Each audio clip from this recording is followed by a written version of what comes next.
Australian resident Jessica Wongso has been charged with the murder of Mina Salihin. Police allege she poisoned her friend by adding cyanide to her coffee. Jessica itu kan kayak setan itu. Deep inside is something like the evil gitu. Kasus ini terlalu banyak sisi dan terlalu banyak rumor. Kalau dia tidak bersalah, silakan bebaskan dia. Saya juga tidak mau menjadi dosa kalau saya membebaskan orang yang bersalah. Saya yakini dia tidak bersalah gitu. Harus saya buktikan kebenarannya gitu. Are you sure Jessica kill Mirna? 1,000,000% guilty. He is the killer.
Kami sempat datang ke rutan.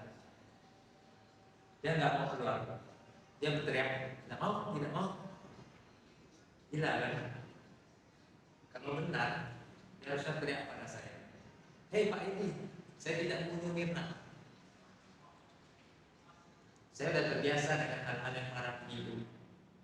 Gak semua orang sama.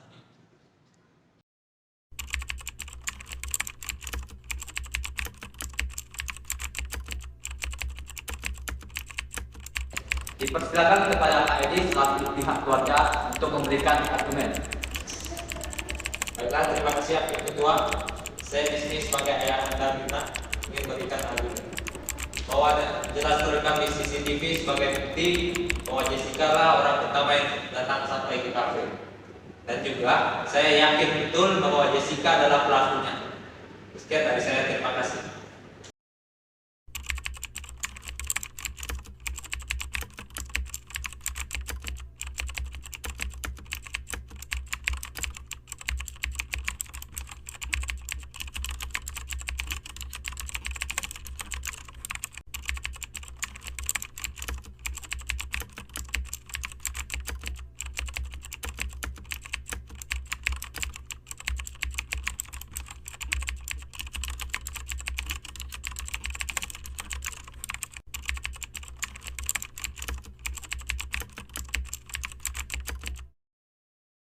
Baik, terima kasih Dewan Hakim terhormat yang telah memberikan saya waktu kesempatan untuk memberikan tanggapan atas pernyataan dari pihak keluarga korban. Ada beberapa kejanggalan yang saya temukan dalam kasus pembunuhan ini. Yang pertama, terdapat perbedaan yang mencolok antara hasil otopsi yang dilakukan oleh pusat laboratorium Polri, yakni ditemukannya kandungan cyanida dalam minuman yang diminum oleh korban. Namun di pemeriksaan yang lain tidak ditemukannya kandungan cyanida dalam tubuh korban. Kemungkinan paling logis dari kasus ini adalah minuman tersebut dicampuri oleh cyanida setelah korban meninggal atau setelah korban minum dari minuman tersebut. Nah, dari hasil visum yang telah dilakukan tidak terdapat kandungan cyanida dalam tubuh korban. Maka belum dapat dipastikan bahwa korban meninggal oleh kandungan cyanida. Kemudian yang ketiga,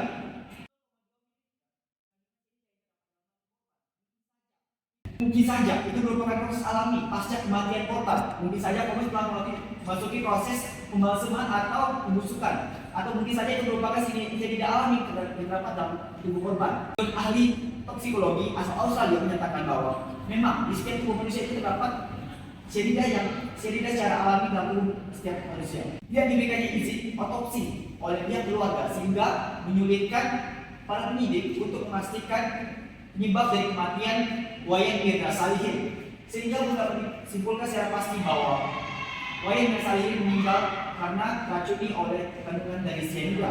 Kemudian catatan berikutnya adalah tidak ditemukannya kandungan cyanida selain dari organ lambung dan organ hati.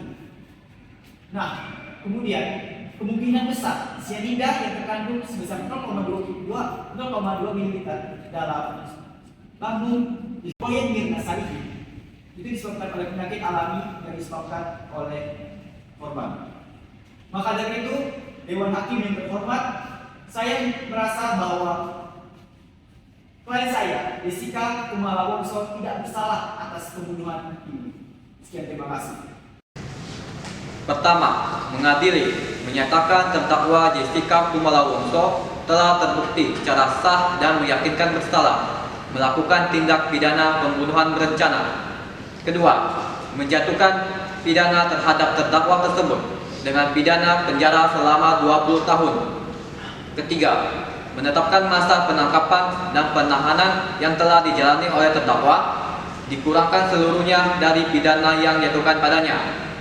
Demikianlah diputuskan dalam rapat pemusyawaratan Majelis Hakim pada hari Senin tanggal 24 Oktober 2016 oleh kami, Kusworo sebagai Hakim Ketua Majelis yang didampingi oleh hakim anggota.